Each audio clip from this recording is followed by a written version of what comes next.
Guys, if you have not done so already, make sure you go listen to the Explainer episode so you find out what all these Class of 2020 shows are all about. Hello and welcome to the Where Do We Begin podcast. I'm Ryan Angwin, Taylor Swift's number one fan, and I wear number 9 at the Giants. Let's get into it. Thank you very much for that, Ryan, and hello and welcome to a brand new, very special Class of 2020 episode of Where Do We Begin. My name is Harper, my co-host is Lockie. How are you, Lockie? Mate, I'm absolutely awesome and I'm just pumped to get straight into this episode with Ryan. It is an absolute cracker. Yeah, a cracker indeed. Let's get into it.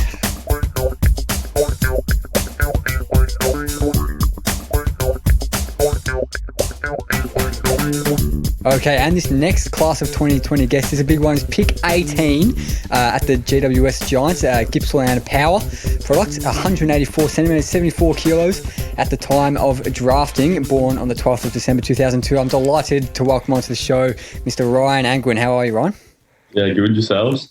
Yeah, really good. Thanks, Ryan. And obviously you're coming from us from the Harbour City, but initially you actually grew up in Foster and Gippsland. Now tell us a little bit about that, as well as I sort of took a bit of a second glance. You made your senior debut at 15. Yeah. So being a small country town of about 1,400 people, it's not a very busy place. It's a typical country town. So debuting sort of when you're 15 and 16 isn't really a rare occasion from where I'm from.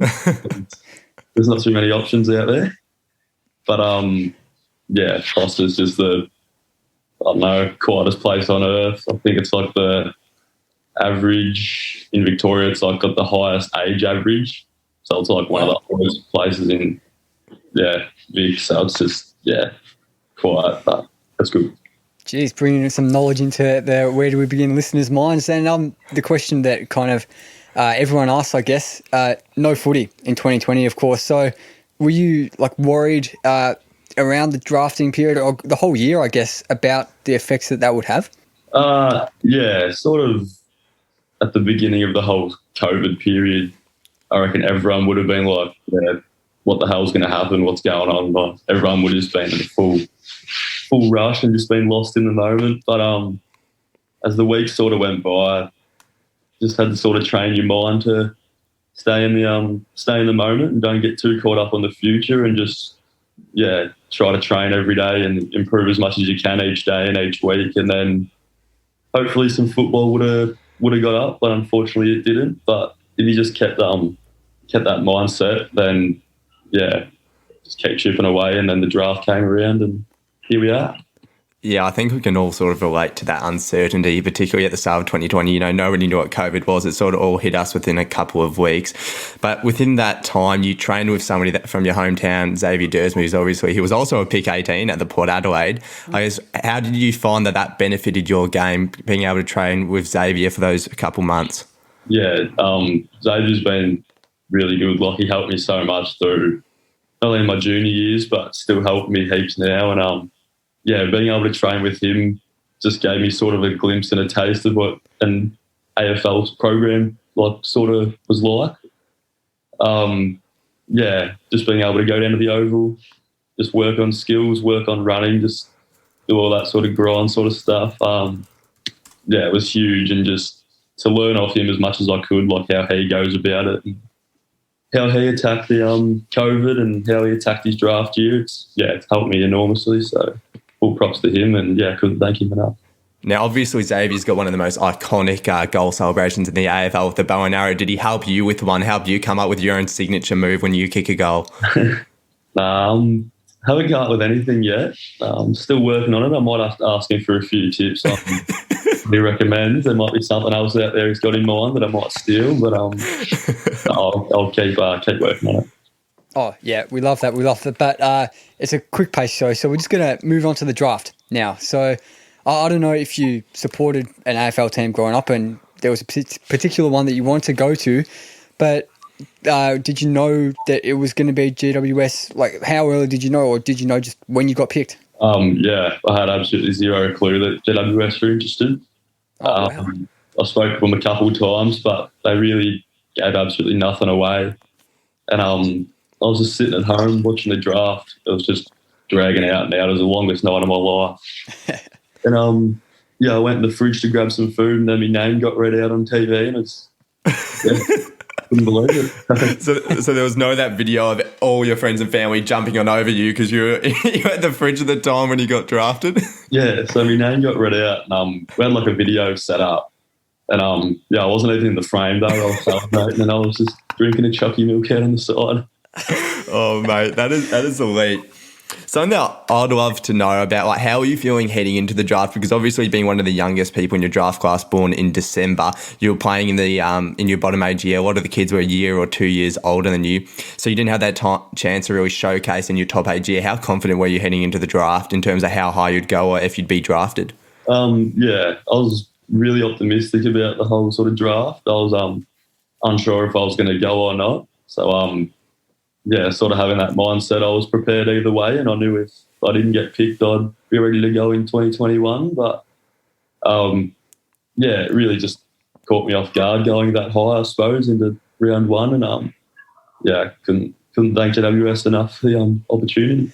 Yeah, amazing. And the other interstate player that we've got on this class of 2020, Joel Weston, he knew he was going to Freo the whole time. He's WA boy, staying in his home state. But you were telling us off air just maybe 5 minutes ago that you'd never been to Sydney. So what's that move like? Obviously the first sort of couple of weeks were a bit tough, like moving away from family. I'd only been interstate once when I was like 8 years old, so never really travelled before, and coming from a small country town in the middle of nowhere in Victoria, it's a bit of a change, but adjusting really good now, and obviously having a place with the boys, and just training all week. You really start to settle in, so getting used to it, which is good. Yeah, geez, that's a massive transition period. Only the second time ever leaving the state. I guess so you moved to Sydney, so your first time living out of home, then also you had to adjust to life at an AFL club. Tell us a little bit about what that first day was like at the mighty Orange Tsunami. So pre-Christmas, it was only like the first 5-year players, so not everyone was in at the club at the time. There was a few sort of veteran players there, but it was just, I don't know, the club walked in, they welcomed us with open arms. The boys are just so good. Like, they make you feel like a real family. Like, it's no different to a country footy team, really. Like, where you're from. Like, from Foster, the senior footy side compared to the GWS side, it's just not really a whole much difference. Just a lot like more professional, I suppose. It's a lot more skilled, but just the buzz around the area. Couldn't thank the boys enough for how they've treated us and welcomed us in. Yeah, and I reckon you have a few more Range Rovers at GWS training than down at Foster. Yeah, definitely. What was who was your AFL team growing up? Did you have one? Yeah, so growing up, I was a North Melbourne supporter, which was very tough at the time. Yeah. Obviously, having Xavier get drafted to Port Adelaide, there was a slight shift of heart to support him as much as we could, and I think the whole Foster went to Port Adelaide as well. But finally barracking for GWS, which is nice. Yeah, it sounds like Foster's going to be a 2-team town for now. But I guess, how did you find that adjustment to AFL level? What was the biggest surprise for you? So you've found it's pretty similar to what you had at Foster, which is obviously awesome. So because it means that you adjusted reasonably quickly. But was there something that really surprised you about coming to AFL football? It's tough to judge. Sort of having Xavier there and his knowledge passed down to me, I knew what to expect and knew how to sort of go about it. But just the one shift is like, compared to like other 18-year-olds and that, your skills might be good enough and your talent, your hard work's there, but get into an AFL environment, it just lifts a whole nother level. Like, everyone's constantly working. Your fundamentals and that just have to be second to none. So just having that sort of grind and work ethic, you've got to one up yourself pretty much every day. Yeah, and unless we've got any avid followers of Foster Football Club or the TAC Cup, maybe most of our listeners probably never seen you play. So can you tell us a bit about what type of player you are? Maybe even like an AFL, ex-AFL player, current AFL player you can compare yourself? What are your main assets? So I'm more of a outside midfielder, so more of a wing role sort of player. I've got a good running ability and endurance sort of tank, so I like to use that as much as I can on the outside. I've been compared to a few players, Jared Pollock being one, just a left footer, runs on the outside, so he's similar patterns to me. Again, obviously working with Sage, I've sort of developed a bit of his game as well. But I don't really like to compare myself to anyone. I feel like I'm a unique individual and just play how I want to play, and that'll be, I suppose. So that's sort of how I'll go about it anyway. Yeah, that's, I think, a great thing to have. I think so many people can get caught up with just worrying and comparing themselves to other players. So it's awesome that you're your own unique individual. Now, obviously, you've spoken about your elite running capacity. You know, Harps and I had a look, 6 minute 12 in the 2K time trial, not too bad. But what else are you working on to try and improve your game? Yeah, so obviously working on more of a contested sort of feel. Obviously, as you boys sort of stated at the start, I was a bit of a lighter frame and not the biggest bloke sort of walking around. So just trying to build as much size as I can and be able to compete not only on the ground but like 1v1 contests and all that. Just, sort of develop that game as much as I can, and then obviously just try and improve everything that I've already got. So improve endurance, improve skills as much as I can. Just keep working. Yeah, and throughout this class of 2020 series, we've noticed people helping the draftees with particular skills. Like there's often particular people like mentors, and I know GWS has great coaching staff for a former guest, Adam Schneider, of course, and the great Harry Perryman is playing there as well. So have you had any mentors try to take you under your wing or give you some tips in particular? I think being involved mainly in the midfield group, all the boys sort of get around you and try to help you as much as I can. I've got tips off Josh Kelly, Tim Taranto, Stephen Cornelio. Just being surrounded with such an elite midfield group, you've got time and just like the willingness to learn off everyone. It's just elite. So no matter who you really go to, they've just got knowledge for you and can help you out as much as you can, and they just work with you. That's what they want to do. They're so passionate about the game that they want to improve themselves, but they want to bring you along for the ride as well. So every opportunity they get, they bring you along, and full credit to them. Gee, some absolutely unreal names there that you've just mentioned to learn on. That is awesome. And now I guess the next thing is, what is your goals for the upcoming season? Obviously the main goal is just to debut and play AFL football, but I sort of just want to build on as much as I can. Obviously not playing last year. I just want to, enjoy every day and enjoy every week as much as I can. Just enjoy the whole experience and opportunity I've been given. There's not much really to it. Just enjoy the whole year and experience, and hopefully play finals and get there with the boys. So we'll just see where the year takes us.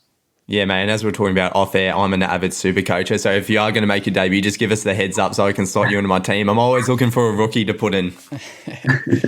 Yeah, mate. We'd love to see you do well, as we would with all the guests we've had on the show. And it would just be really good to see you debut as soon as you can, get consistent run of games, and the Giants do well as a whole. But of course, the big move to Sydney, it's a very different type of town to old Foster. But have you got many off-field interests? Have they changed particularly since moving up to Sydney? No, nothing's really changed, I suppose. Obviously, the boys are into a bit of golf and that. That's been a consistent answer. The AFL player tradition. Very consistent. They're all really passionate about NBA, NFL. So you come to the club, they're all talking about that daily. So obviously, sort of being a sporting background, I think all the boys get into it, which is good. But I suppose sometimes you can get caught up just in training and that, and sort of forget about the off-field stuff. But on your rest days, you just got to try explore and enjoy the city as much as you can and what it has to offer. So just sort of gain that tourist side of things as well. All right, and now we've got our final question before we get to the fast-paced ones. So, do you have a specific? I got there in the end. Life philosophy, like anything, like any little quote or words that you sort of live by. That's tough, but really, ever since COVID and that, I've tried to gain the Mamba mentality. So obviously, trying to learn off like Kobe's sort of way of life, just continually wanting to get better and improve every day, just no matter what. So if there's anybody out there listening, I suppose, just try to get that into your daily regime, whatever it may be, whether it's sport or just working, try to get the best out of yourself and be the best version of you can be, I suppose. Yeah, and doing these every 6 months or so, it's going to be really interesting to see how that mentality progresses and kind of evolves. And yeah, it will be really interesting for all of our class of 2020 guests. But as Lockie mentioned, we're going to get to our little quickfire questions before we say goodbye to you. So first question, you've got 2 hours of spare time. What are you doing? You can do absolutely anything, 2 hours of spare time. Oh, not going to lie to you, if it's a rest day, I'm probably sitting in here listening to Taylor Swift through the AirPods. Massive Taylor Swift fan, I love it.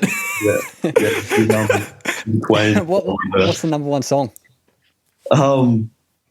That's tough. They're all really good. Mate, Bad Blood has to be up there. That's a banger. Yeah, I played that in my gym the first time when I was on music, and the boys were a bit questionable, but no, we got there in the end. Mate, you got to back yourself in, mate. Your music is good music. You just got to trust yourself. You trust the process and just go with it. That's right. Exactly. And we know Andy McGrath from second episode of the season, is a big fan of Taylor Swift too. But it's meant to be quick questions, so I'll get to the next one. So, Ryan, you go for it, even. Cheers, Harps. Ryan, now, what is your biggest personal strength? This is not footy related. This is just personality, or you could relate it back to footy if you'd like. It's up to you. I wouldn't have a clue. Probably just me weirdness. Just different compared to everyone else, I suppose. Like, yeah, liking Taylor Swift. Like, I'm not sure how many blokes are out there having Taylor Swift as their number one, but yeah, I don't know, just being a bit different. Have you seen Taylor perform before? No, I haven't, but it's at the top of my bucket list, so hopefully she's touring soon. Now, mate, I know this is about you, but not to make you jealous, but when I was 10, my mum actually dragged me along to a Taylor Swift concert with my sister because my sister was a massive fan and she couldn't find a babysitter for me. So I've seen T Swizzle live and I loved it. That would have been absolutely great. We could start up a group chat, us three and Andy McGrath or Taylor Swift fan club. And I know Harry Perryman's a big fan of Katy Perry as well, as we established in our episode with him. But our next one, go to the flip side of the personal strengths. Your biggest personal weakness, something that you're just working on to improve in life. Biggest personal weakness. It's a tough one. That is very tough. It's tough to sort of list your deficiencies. Like, as an individual, you sort of like to get other people to try help you out with that. But I don't like to sort of see myself as having any deficiencies. If you like me, you like me. If you're not a fan, then that's just your opinion, I suppose. So I like to go about it however, and I think I'm just the best version of me I can be every day. And yeah, if other people have different opinions, then they can sort of deal with that, I suppose. Mate, love it, mate. And if it makes you sleep any better, we like you. So we like you for you. So that's what counts. And now, so this is the last one. And so this is already a tough question, but I'm going to make it even tougher. So it's 3 things you would take if you're alone on a deserted island. And I'm going to say, but you can't include a Taylor Swift album. Oh, I'm not going. Nah.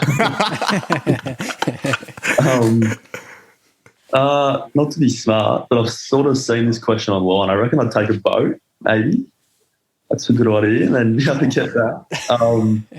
Obviously taking water just to survive. That'd be all right. Yeah, maybe the golf clubs, hit a few off the island, and then I don't know. We've named 3. So. Yeah, mate, we've heard you've got a high footy IQ and that clearly translates into general life and what you're doing on a desert island. But I think that just about wraps it up. It's been a great little short episode. We'll talk to you again in 6 months for the next one. And yeah, thanks very much for coming on, mate. It's been great. No, thanks for having me, lads. Thanks so much for that, Ryan. You're super generous with your time, and it was just so much fun to chat with you, and we really appreciate it. Yeah, it was a great time. We're looking forward to seeing how your season progresses and chatting to you in 6 months' time like everyone else. But I'd like to thank all of our lovely listeners for listening to the show again today. It's been great. Yeah, thank you very much, and we'll see you tomorrow for another episode.